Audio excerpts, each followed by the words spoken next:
Hey everyone, welcome back to Sparrow Pod, the voice of our school, where ideas take flight and sometimes just crash, just for the fun of it.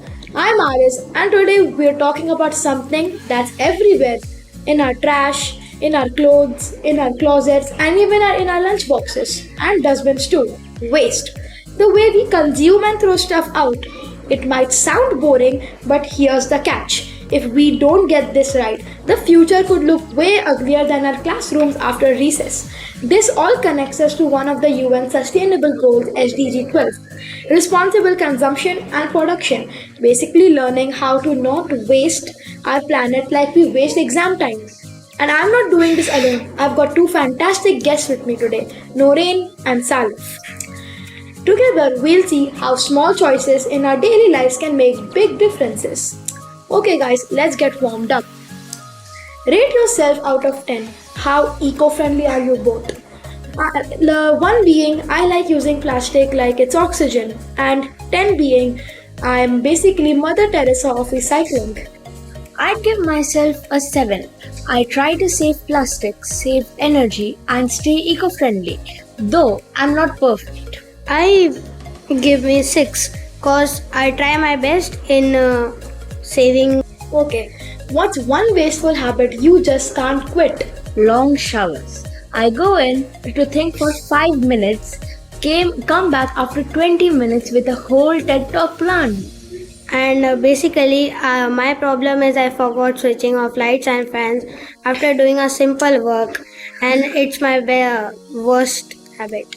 Dang, you both just exposed yourself on live television. Sure, we did. Let's get on to the main discussion. Why do you think students of our age don't really care much about the environment or waste? The impact is partly away. Students at our age are mostly focused on studies and their social lives. So these small changes does not affect on a bigger issue. A student's thinking is like, what can I do by saving something? And he's like, let it go. Wow, that was a TED Talk moment. If you could instantly ban one wasteful thing in school, what would it be? I'd ban all the plastic glasses, spoons, and straws. Instead, we could use reusable straws, cups, and other appliances. If I could ban something in school, that would be a disposable cup or a glass, cause it's not good for our health, and we should use reusable paper cups and even steel cups.